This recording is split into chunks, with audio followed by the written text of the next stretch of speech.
नमस्कार साथियों, मैं मनीष भारती संस्कृति आईएएस प्लेटफॉर्म पर आप सभी का स्वागत करता हूं। साथियों, जैसा कि जानते हैं यूपीएससी प्रीलिम्स 2025 को ध्यान रखते हुए हम लोग विषयवार करंट अफेयर्स का रिवीजन कर रहे हैं। राज व्यवस्था खंड के साथ मैं आता हूं। पहले लेक्चर में हमने कई संवैधानिक मुद्दों की चर्चा किया था, लेकिन कुछ मुद्दे और रह गए थे जिसको लेकर के भी हम चर्चा करेंगे। ठीक है, अब देखिए यहाँ पर जो मुद्दा सबसे पहले है वो आंतरिक आपातकाल को लेकर के चर्चा किया गया है। अब आंतरिक आपातकाल को लेकर के आखिर क्यों चर्चा किया गया वर्ष 2024 में, इसको समझिए। क्योंकि वर्ष 2024 जो है भारत में राष्ट्रीय स्तर पर जो आपातकाल की घोषणा की गई थी उसका 50 वर्ष पूरा करने वाला वर्ष रहा है। यानी कि 25 जून 1975, आपको ध्यान होगा 25 जून 1975 को आंतरिक आपातकाल की घोषणा की गई थी। अब इस विषय में कुछ बातें समझ लेते हैं कि आपातकाल दरअसल होता क्या है। देखिए, भारत में आपातकाल के दौरान जो है, जो हमारे फंडामेंटल राइट्स होते हैं, ज्यादातर फंडामेंटल राइट जो है वो निलंबित कर दिया जाता है। आप जानते हैं संविधान निर्माताओं ने संविधान में फंडामेंटल राइट की व्यवस्था किया और यह भाग 3 में इसको रखा गया। जब आप देखेंगे अनुच्छेद 12 से लेकर के और 35 तक आपको दिखेगा ये चैप्टर, ये जो भाग 3 है इसमें नजर आएगा आपको। ठीक है, विभिन्न तरह के नागरिकों को मौलिक अधिकार दिया गया। लेकिन जब आपातकाल लागू हो जाएगा, यानी कि जिसको इमरजेंसी कहते हैं, तब उस दौरान क्या होगा कि ये जो मौलिक अधिकार हैं, इसमें ध्यान देना है कि ज्यादातर मौलिक अधिकार की बात की गई है वह निलंबित पूरी तरह से कर दिया जाता है। ठीक है, अब यह प्रावधान कहां से लिया गया हो सकता है ये आपसे पूछा जाए, तो ये जो निलंबन की बात की गई ना, ये जर्मनी का जो वाइमर कॉन्स्टिट्यूशन है उससे इसको हमने उठाया था। भारतीय संविधान में आपातकाल से संबंधित जो प्रावधान है वह आपसे पूछा जा सकता है, और यह संविधान का भाग 18 के अनुच्छेद अगर देखेंगे तो 352 से 360 में उल्लेखित है। अब यहां पर देखेंगे अनुच्छेद 352 की जब चर्चा करेंगे तो युद्ध या बाह्य आक्रमण यानी कि बाह्य आपातकाल की चर्चा, सशस्त्र विद्रोह पर आंतरिक आपातकाल की चर्चा की गई है। जो यहां पर मैंने कहा अनुच्छेद 360, इसको ध्यान रखिए। आर्टिकल 360, यह आर्टिकल 360 भी आपातकाल की ही बात करता है, इमरजेंसी की बात करता है। बस इसका आधार जो है वह राजनीतिक ना हो करके वह आर्थिक हो जाता है। यानी कि यह जो है अनुच्छेद 307 यह वित्तीय आपातकाल की बात करता है। अब एक प्रश्न आपसे यह पूछा जा सकता है, क्या देश में अभी तक कभी भी फाइनेंशियल इमरजेंसी लगा है? जवाब है नहीं। संभावना कई बार आया, खास करके 2 बार 90 के दशक में, और फिर जो कोरोना काल हुआ था, जब लॉकडाउन लगा था, तभी इसकी बात की गई थी कि यहां पर वित्तीय आपातकाल देश में लगा दिया जाए। लेकिन ऐसा नहीं लगा है, देश में कभी भी इसका उपयोग नहीं किया गया है, लेकिन यह प्रावधान है संविधान में, यह ध्यान रखना है। ठीक है, अब यहां पर एक चीज हमारे लिए ज्यादा जरूरी है कि आपातकाल जो लगता है, जो उसकी घोषणा होती है, तो उसके लिए प्रक्रिया क्या है, अनुमोदन कैसे होता है, इन सब चीजों को जानना ज्यादा जरूरी है। देखिए, आपातकाल की घोषणा अगर की जाती है, तो घोषणा कर दी जाती है, तो 1 महीने के भीतर संसद के दोनों सदनों द्वारा उसे अनुमोदित होना आवश्यक है। राष्ट्रीय आपातकाल उद्घोषणा जारी होने की तिथि से 6 महीनों तक लागू रह सकता है।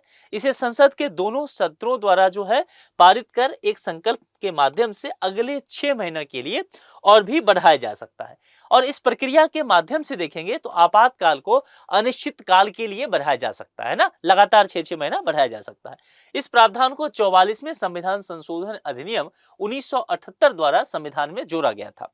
आपातकाल को मंजूरी देने या जारी रखने का संकल्प जो है प्रत्येक सदन में विशेष बहुमत से पारित होना चाहिए। यहां पर समझ लीजिए, विशेष बहुमत की चर्चा आ गया है। विशेष बहुमत वैसे भी आपके लिए ज्यादा जरूरी होगा, इसको समझना है ना।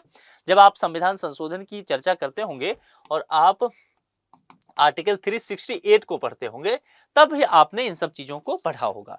देखिए, एक तो होता है साधारण बहुमत। ठीक है, साधारण बहुमत का तात्पर्य हो गया कि आधे से एक अधिक, लेकिन विशेष बहुमत का मतलब हो गया कि कुल सदस्य जो होंगे उसके 50% से अधिक और उपस्थित और मतदान करने वाले कम से कम 2/3 सदस्यों का बहुमत। अगर ऐसा होता है तब उस स्थिति को विशेष बहुमत कहा जाता है। और यह भी यहां पर ध्यान रखना है कि यह जो है प्रत्येक सदन में, यानी कि राज्यसभा में भी विशेष बहुमत चाहिए और लोकसभा में भी विशेष बहुमत चाहिए, तो दोनों ही सदनों द्वारा इस स्थिति से इसे पारित कराना होगा। अब मान लीजिए आपातकाल लगा तो दिया, ठीक है, लेकिन अब इसका निरसन होना है, तो कैसे होगा? इसके लिए प्रेसिडेंट जो है वो सर्वे सर्वा होते हैं। राष्ट्रपति किसी भी समय एक अनुवर्ती उद्घोषणा के माध्यम से आपातकालीन जो उद्घोषणा उन्होंने किया उसको रद्द कर सकते हैं। इसके लिए संसदीय अनुमोदन तक की आवश्यकता की बात यहाँ पर नहीं किया गया है। एक बात यहाँ पर समझिए कि इसे जारी रखने की अस्वीकृति से संबंधित संकल्प जो है लोकसभा द्वारा साधारण बहुमत से अनुमोदन होना आवश्यक माना जाता है। ठीक है, तो ये आपातकाल का चूंकि 50 वर्ष पूरा है, ये टॉपिक बहुत महत्वपूर्ण है। जो बातें मैंने आपको समझाया है उसको ध्यान में रखिएगा, वहां से भी प्रश्न आने के चांसेस रहेंगे। दूसरा बहुत ही इंपॉर्टेंट टॉपिक, बहुत ज्यादा चर्चा में रहने वाला टॉपिक, लगातार भारतीय राजनीति को झकझोरने वाला टॉपिक, वह है दल बदल रोधी कानून। यानी कि जब भी दल बदल रोधी कानून की बात की जाएगी तो संविधान के बताइए कौन से 10वीं अनुसूची चर्चा में आ जाएगा, है ना। तो 10वीं अनुसूची को लेकर के हम लोग बात करते हुए यहां पर नजर आएंगे, क्योंकि इसी की जो संवैधानिकता की स्थिति है, इसको चुनौती देने वाली एक रिट को सुप्रीम कोर्ट ने खारिज कर दिया। उसके बाद ये ज्यादा चर्चा में आ गया कि सुप्रीम कोर्ट ने जो खारिज किया वो तो ठीक है, वो तो करंट अफेयर्स हो गया, लेकिन इससे जुड़े हुए क्या पॉइंट्स होते हैं वह एग्जाम में आ सकता है। तो दल बदल रोधी कानून समझ लेते हैं। सबसे पहले देखिए शब्द पे ध्यान दीजिए, दल बदल, है ना। यानी कि कुछ नेताजी हैं जो कि किसी एक पार्टी से चुनाव लड़ते हैं, जीत भी जाते हैं, जीतने के बाद पलटी मार जाते हैं, दूसरे पार्टी में चले जाते हैं, तो सरकार गिर जाएगी, है ना, चाहे वो केंद्र की सरकार हो या फिर वह किसी भी राज्य की सरकार हो। तो क्या होगा, राजनीतिक अस्थिरता व्याप्त हो जाएगा। मामला समझ में आ गया। तो दल बदल इसी की प्रक्रिया होगी, रोधी कानून, यानी कि इसी दल बदल वाली पलटी मारने वाली प्रक्रिया को रोकने के लिए कानून बनाया गया, उसी का नाम आ गया दल बदल रोधी कानून। मामला क्लियर हो गया, इतना समझ में आ गया। अगर इतना समझ में आ गया तो यही सब चीजें अंदर है, इससे कुछ भी विशेष नहीं है, देख लीजिए एक नजर।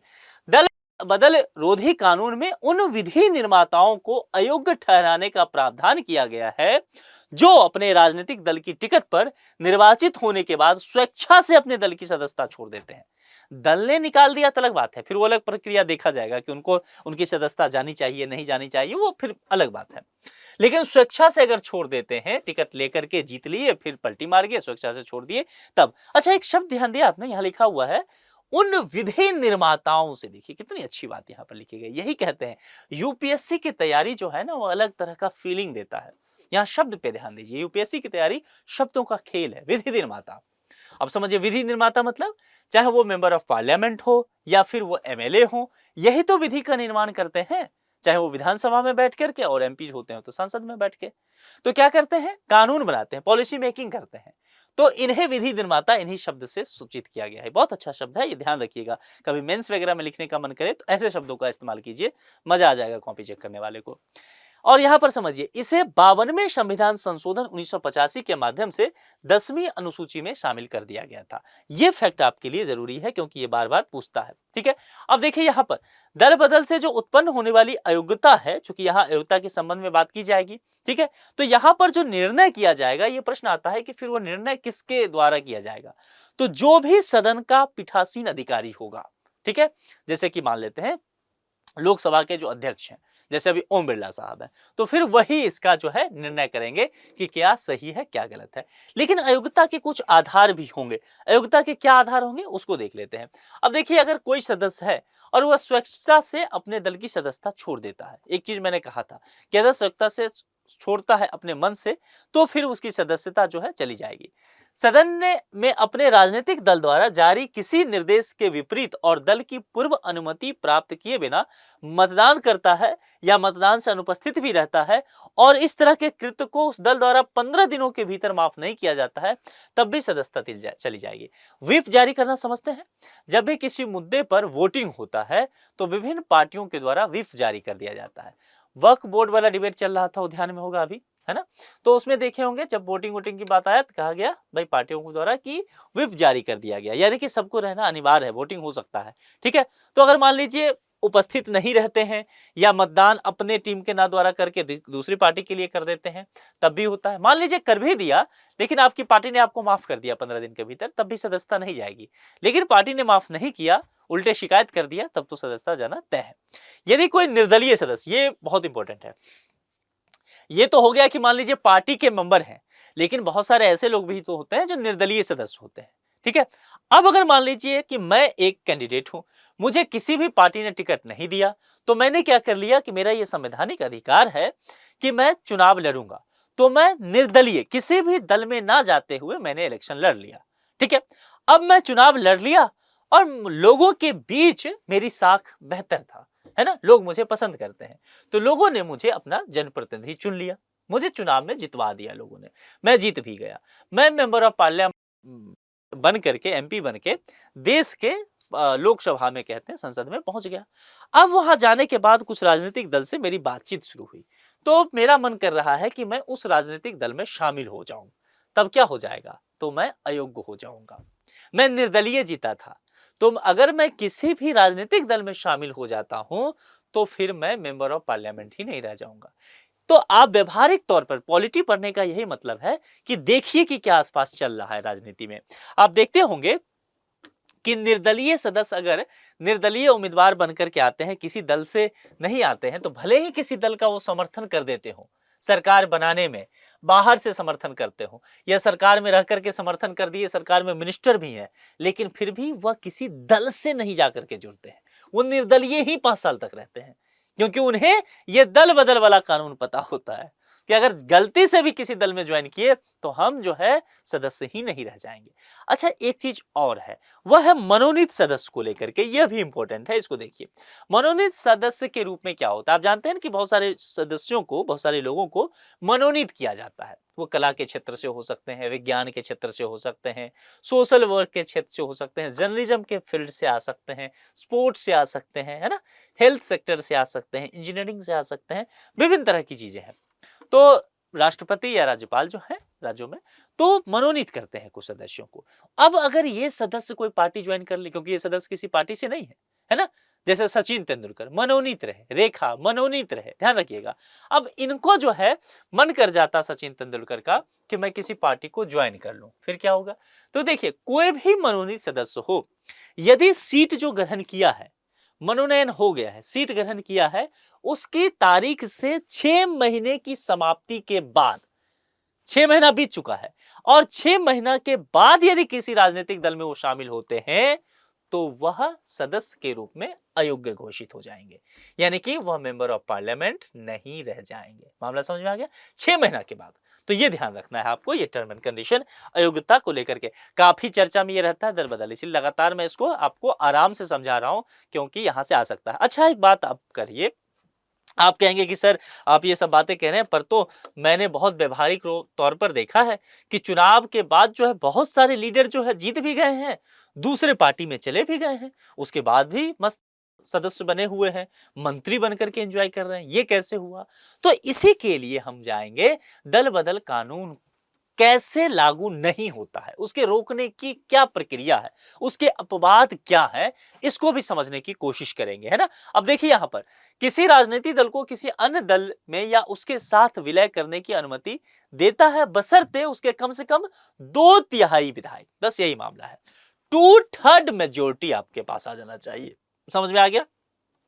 मान लीजिए यहां उदाहरण से समझिए, पार्टी ए है, पार्टी बी है, पार्टी बी चाहती है कि मैं पार्टी ए में आ जाऊं, या इसके लीडर, एक पार्टी बी का एक लीडर है जिसका नाम यहां पर होता है पाई, ठीक है, ये एक भाई साहब है, लीडर है जिसका नाम है पाई, और पाई जो है नेतृत्व करते हैं, और ये alpha beta gamma delta Sai ये सबके पास गए कि भाई साहब चलो ए के पास बढ़िया ऑफर है, सरकार इसके साथ मिलकर बनाएंगे, सब भाई मिनिस्टर बन जाएंगे। मामला समझ में आ रहा है। तो ये पाई क्या करेगा, इसके पास विधायक जितने भी हैं इन सबको, सब इसको समझाएगा कि पाई भाई आप तो सही कह रहे हैं, लेकिन यहां अगर गए तो मिनिस्टर बनना तो दूर, सदस्य भी नहीं रह जाएंगे, दल बदल कानून लग जाएगा महाराज, आप तो गड़बड़ करा देंगे। समझ में आ रहा है। अब क्या होगा, तो पाई सॉल्यूशन देगा इन सबको, है ना, कहेगा कि आप लोगों ने दल बदल कानून के अपवाद नहीं पढ़े हैं, तो क्या है, तो हम क्या करेंगे, जितने भी विधायक हैं या जितने भी मेंबर ऑफ पार्लियामेंट हैं, 2/3 एक साथ चलते हैं। अरे एक आदमी जाएंगे, 2 आदमी जाएंगे, 4 आदमी जाएंगे, तब तो सबकी सदस्यता चली जाएगी ना। तो जितने भी हम विधायक हैं यहां पर, उसका 2/3 कैलकुलेट करेंगे, ठीक है, और वो 2/3 या उससे अधिक इसके साथ आके मिल जाएंगे। तो ये छोटी सी पार्टी, नन्हा मुन्ना सा पार्टी रह गया, सारे विधायक इधर आ गए, तो पाई सारे साई डेल्टा फाई जाए सब इधर आ जाएंगे, और फिर क्या होगा कि फिर इन पर ये नियम लागू नहीं होगा, ये सदस्य रहेंगे, इनकी सदस्यता नहीं जाएगी, ये बच जाएंगे। मामला समझ में आया। चलिए दूसरा पॉइंट, यदि कोई व्यक्ति लोकसभा अध्यक्ष या राज्यसभा के सभापति के रूप में चुना जाता है तब इस कंडीशन में क्या होगा, यह भी एक प्रश्न है। जैसे कि उदाहरण के तौर पे पॉलिटी पढ़ने का हमेशा मजा तब है ना जब आप उदाहरण हमेशा साथ में रखिए, क्योंकि पॉलिटी जो है ना वो व्यवहारिक सब्जेक्ट है। तो जैसे कि उदाहरण के तौर पर देखते हैं, ओम बिरला साहब को उदाहरण के तौर पर ले लेते हैं। अब ओम बिरला हम सब जानते हैं कि किस पार्टी से आते हैं, भारतीय जनता पार्टी से आते हैं। केंद्र में सरकार किस पार्टी की है, भारतीय जनता पार्टी की सरकार है। चुनाव वो जीतते हैं, कोटा से सांसद बनते हैं वो, और फिर भारतीय जनता पार्टी ये तय करती है कि सदन के जो पीठासीन अधिकारी होंगे, है ना, जो स्पीकर लोकसभा के होंगे वह ओम बिरला होंगे। ठीक है, मामला समझ में आ रहा है। अब ओम बिरला मतलब पीठासीन अधिकारी हो गए। अब एक प्रश्न है कि क्या ओम बिरला पार्टी बदल सकते हैं, क्या वो पार्टी को छोड़ सकते हैं बीजेपी को? तो देखिए यहां पर एक बात कही गई है कि कोई भी जैसे लोकसभा अध्यक्ष होंगे या राज्यसभा के सभापति होंगे। अब राज्यसभा के सभापति कौन होते हैं? जो कि भारत के उपराष्ट्रपति होते हैं, है ना, ये ध्यान रखिएगा, अलग से कोई व्यक्ति नहीं आता है। जो भी उपराष्ट्रपति होंगे वही होंगे। तो यहां पर इन दोनों के लिए छूट दिया गया है कि अगर ये दोनों इस पद पर चुने जाते हैं तो वो अपने दल से इस्तीफा दे सकते हैं, उनको उनके लिए ये अपवाद है। ठीक है, और पद छोड़ने के बाद वह फिर से उस दल में फिर शामिल भी हो सकते हैं। यानी कि 5 साल ओम बिरला पीठासीन अधिकारी रहे लोकसभा में अध्यक्ष, और फिर जब उनका कार्यकाल पूरा जाए उसके बाद अपनी पार्टी फिर से ज्वाइन कर लें, बीजेपी में चले जाएं। ये एक तरीका है। अगर ऐसा करते हैं मान लीजिए वो, तो फिर कोई दिक्कत नहीं है, उन पे ये लागू नहीं होगा। ठीक है, अब देखिए वर्तमान में क्या होता है, अभी की जो बात कर रहा हूं, पीठासीन अधिकारियों के लिए दल बदल विरोधी मामले पर निर्णय लेने की जो समय सीमा है ये निर्धारित करने की कोई कानून नहीं है, और इसको लेकर के बातें की जा रही है।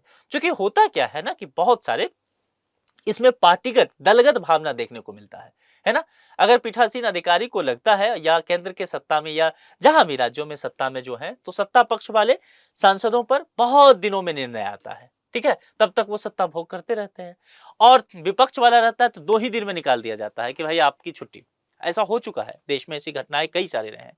तो कुल मिलाकर के इस बात को लेकर के चर्चा किया जा रहा है कि एक समय सीमा तैयार कर दिया जाए जब ये कानून लागू हो, चाहे 1 महीना के अंदर 2 महीना के अंदर ये कर दीजिए। तो ये एक चैलेंजेस इसका है। मामला समझ में आ गया। कुल मिलाकर के देश में राजनीतिक अस्थिरता को रोकने के लिए दल बदल विरोधी कानून लाया गया, और दूसरी बात जो है, जनता ने जो जनमत दिया, लोकतंत्र में जो विश्वास दिखाया, अगर नेता लगातार पार्टी बदल लेंगे चुनाव जीतने के बाद तो जनता ठगी हुई महसूस करेगी, लोकतंत्र में उसका विश्वास नहीं रहेगा, तो बहुत बुरा होगा। ठीक है, मामला समझ आ गया।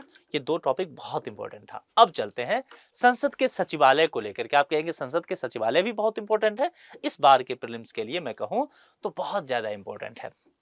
देखिए आप सब जानते हैं कि नए संसद भवन का निर्माण हुआ, ये तो तस्वीर में दिख रहा है, ये तस्वीर में देख रहे हैं नए संसद भवन, ये वाला जो है ना पुराना वाला, और ये जो है नया वाला है, ये आप समझ रहे हैं। अब चलिए मेरा यहाँ सचिवालय से, सेक्रेटरीट से बात है। हुआ क्या है कि भारतीय संसद के गठन जो हुआ है, उस गठन के 75 वर्ष अब पूरे हो चुके हैं।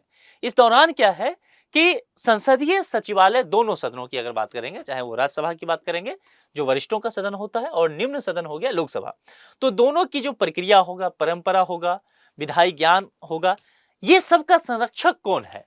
संसदीय सचिवालय। यही सारा काम जो है संरक्षित करके रखते हैं, सभी चीजों को देखते हैं। तो जरा इनके संवैधानिक प्रावधान को भी हम पढ़ लेते हैं, क्योंकि यहां से प्रश्न आ सकता है और ये हमारे लिए जरूरी होगा। देखिए संवैधानिक प्रावधान की बात करेंगे तो कुछ चीजें बस फैक्ट आपको देखना है, इसमें बहुत ज्यादा चीजें आपको नहीं जानना है। अनुच्छेद 98 देख लीजिएगा, संसद के प्रत्येक सदन का अलग सचिवालय स्टाफ होगा। आप समझिए यहां क्या कहा गया, संसद के प्रत्येक सदन। तो बताइए यहां पर संसद के प्रत्येक सदन क्या हो गया, एक क्या हो गया राज्यसभा, एक हो गया लोकसभा। तो दोनों का अलग अलग सचिवालय, ये आप जानते होंगे, व्यवहार में भी आप देखते होंगे। ठीक है, अब चलिए संसद कानून द्वारा संसद के प्रत्येक सदन के सचिवालय कर्मचारियों की भर्ती और नियुक्ति तथा उनकी सेवा की शर्तों को विनियमित कर सकता है, ये दिया गया है पावर उसको। हालांकि अभी तक ऐसा कोई कानून पारित नहीं हुआ है, कानून रूप में ये नहीं आ पाया है। यह अनुच्छेद संसद के दोनों सदनों के लिए सम्मिलित पदों के सृजन की भी अनुमति देता है।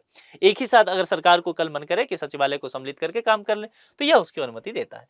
अब अनुच्छेद 187 पर जब चलेंगे तो इसके तहत कहा गया है कि राज्य विधानमंडलों के सचिवालय के लिए अनुच्छेद 98 के समान ही प्रावधान किए गए, यानी कि ये सारे जो प्रावधान है ये राज्यों के विधानमंडल के लिए भी होगा और ये आर्टिकल 187 में है। तो इस बात को थोड़ा सा आपको ध्यान रखना पड़ेगा।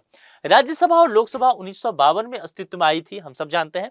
हालांकि लोकसभा के सचिवालय को संसदीय सचिवालय ही कहा जाता रहा। इसके विपरीत राज्यसभा के लिए राज्य परिषद सचिवालय नामक एक नए सचिवालय का निर्माण कराने की बात हुई। वर्ष 1954 में दोनों सचिवालयों के नाम बदलकर राज्यसभा सचिवालय और लोकसभा का जो रहा वह लोकसभा सचिवालय कर दिया गया।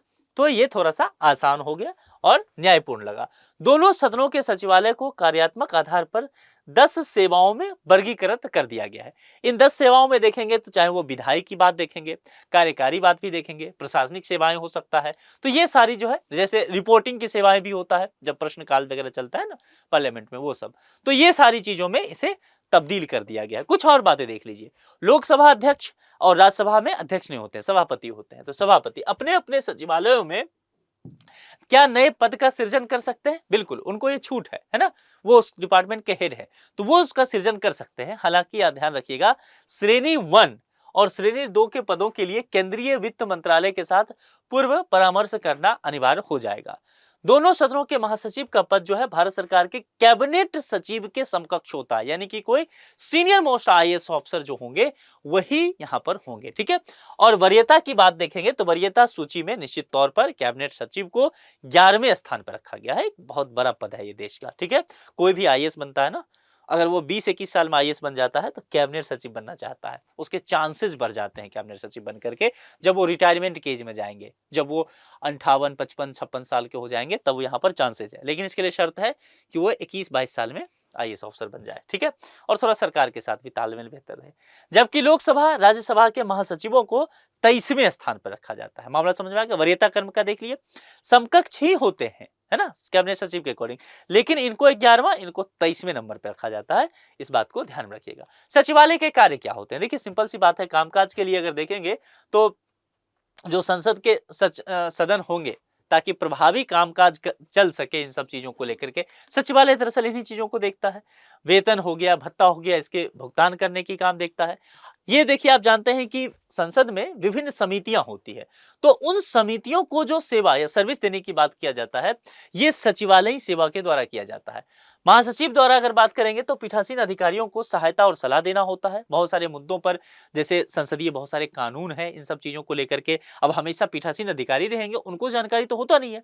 तो आप देखते होंगे, अगर आपने संसद टीवी देखा होगा तो पीठासीन अधिकारी जब किसी चीज पर बात करते होंगे तो पीछे से 1-2 लोग जो है वो आते होंगे, विशेष तरह का ड्रेस पहने होंगे और वो पर्ची कई बार पीठासीन अधिकारी को दे देते हैं।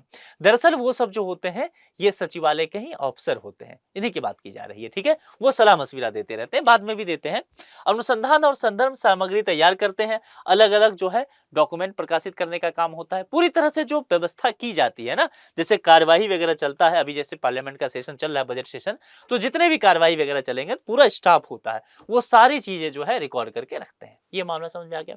अच्छा, कैबिनेट सचिव का उसमें मैंने चर्चा किया था ना, मैंने कहा था वरीयता क्रम में जो है 11वें नंबर पे आते हैं। तो चलिए जरा कैबिनेट सचिव के बारे में पढ़ लेते हैं। कैबिनेट सेक्रेटरी होता क्या है? बहुत बड़ा पोस्ट है।